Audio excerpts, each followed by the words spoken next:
Jadi kalau orang benar-benar hijrah ingin menyambut Ramadan yang dikerjakan secara kafah, semua yang dilarang itu harus dihentikan. Nah, itu dia.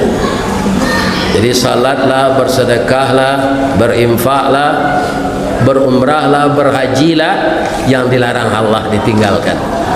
Karena riba lebih dibenci dari Allah. Itu sama dosanya, riba yang paling kecil itu sama dosanya dengan berzina dengan ibu kita.